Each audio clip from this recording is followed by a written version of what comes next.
Okay, so here we are with the first part of my journey through all of classic Doctor Who, and we are starting with the first Doctor Who story ever. That's right, An Unearthly Child. Now, I had seen the first part of this four-parter way back in the day when I was like at the height of my like initial getting into Doctor Who. It's a classic, it's iconic, but what I did not expect is where this story goes, and it was quite good. It was quite good. Um, it's so different from where Doctor Who is at now and what kind of series it is now, yet you could see all of the foundation there at the same time. And that's what makes this story so interesting, in my opinion. This story, I've always been told that, like, initial classic Doctor Who, like, especially in the 60s, was initially starting out as an educational kids show. And boy, this is not what we got from this story. This was incredibly dark. Now I know like maybe the standards of what kids could watch and couldn't watch back then were a little bit different, but this was an incredibly dark, bleak story filled with like violence and murder and just a bleak, dark society. Like, and it's so different from what Doctor Who currently is in the sense that they so essentially after the first part, in which is like the foundational story, it introduces Susan, who's the Doctor's granddaughter, which is another very interesting thread that I will get into. But and the two teachers from Coal Hill School who go to check on Susan end up stuck in the TARDIS, and they end up going back in time to the caveman times, and they meet this caveman tribe, and like I'm so surprised that from this 60s children's TV show, it's so bleak and dark. Like like it's just like this like primitive caveman tribe, and like people killing each other to try to assume leadership, people just getting angry at each other and like so much like death and violence and just like bleakness. And like I also think like the camera work is like the cinematography is interesting in that like they purposely show very little of the environments because they have nothing to work with. They had like no budget, and this is also the 60s, so it's like they had like very little to work with here. So the environment just feels so like it feels like you're actually in a really dark claustrophobic cave with these angry people. And I think it really does a good job with that, like feeling that like I felt like dread and just like nervousness while watching this short. And I think what's so interesting is the difference in the character of the Doctor, because it's clearly established in this four-parter that like this is his first adventure. Like and I think that's not something I expected. I sort of expected to jump in and be like, oh, like sort of in media res with the Doctor, like this is somewhere along the line of Doctor's journeys. Kind of like how the new series started, where it's like you get the Doctor's sort of this established character, but no, this is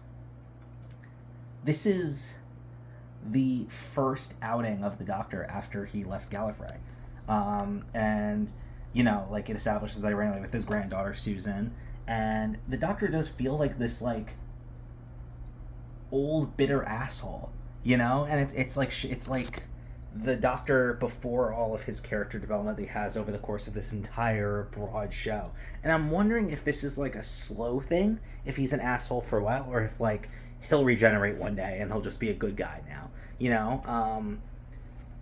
so I'm interested to see what comes of that and where that character development sort of trickles in.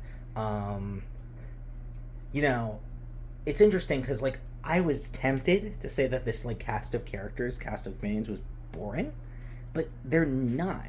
I think they're behaving exactly as like two school teachers in the 60s would behave in these circumstances. And you can see this in the sense that as the four-part progresses and as things get more and more dire when they're trapped in this like bleak, like violent, like caveman period, they you could see like the two teachers just slowly like losing like their composure and just getting more and more angry and just like stressed and scared, I think it actually does a really good job with that. And I was not expecting it. I was expecting crap. I'm gonna say it. I was expecting crap because that's what I've been told to expect. But no, this was actually like genuinely a very good four part. Now, like obviously has no no budget, no real like remotely decent effects.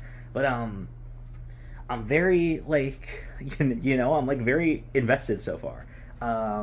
And I really liked this first story. And oh, something I wanted to say is that like I kind of wanted to go back and talk about how you know it's like I said, it simultaneously starts off very different from the Doctor Who we know because this is their first outing and the Doctor really doesn't know what he's doing. He doesn't know how to pilot the TARDIS, so it's just jumping through random points in time and space. And it's like the world is so bitter. And the thing is, the Doctor doesn't want to help in the slightest. He doesn't like the formula of Doctor Who now is goes to a place, helps people with whatever they're dealing with, leaves. This Doctor, like, he looks at his companions, quote unquote. He hasn't really established that vibe, and these people as like lower than himself, lesser than himself, and it's really like, and you could see like even when the first Doctor showed up in Twice Upon a Time, you could see he's already had like he's still an asshole, but he's already had some development from that point. So I'm interested to see how that development comes in because like he's such a totally different character right now, and he's not a hero at all. He's not like the superhero that he becomes. Like he just really is like he really is like an old crotchety asshole.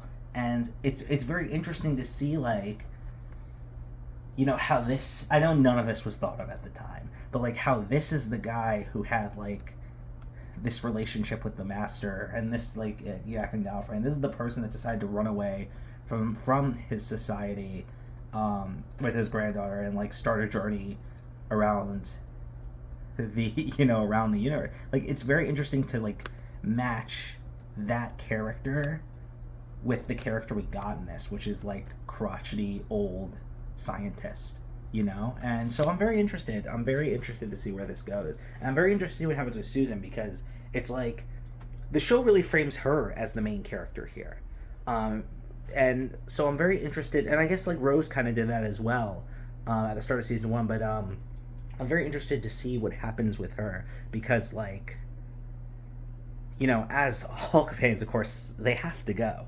And I know that from Twice Upon a Time, that they this Doctor doesn't regenerate with the same set of companions by his side, so I know something's going to happen to them, and I'm very curious to see if his granddaughter decides to like stay on Earth with the teachers and to like continue life on Earth, or if something tragic happens to her, and maybe that helps shape the Doctor's character in some way. But yeah, I guess I'll also say this was surprisingly very dark, very bleak. Doesn't have that like hopeful, optimistic vibe that a lot of Doctor Who has. Like, at the core of Doctor Who is really optimism and like the message of like no matter how hard things get, you should always strive to do good and try to make the world, the universe, a better place. And I think that's like it's really interesting because this does not have that vibe at all.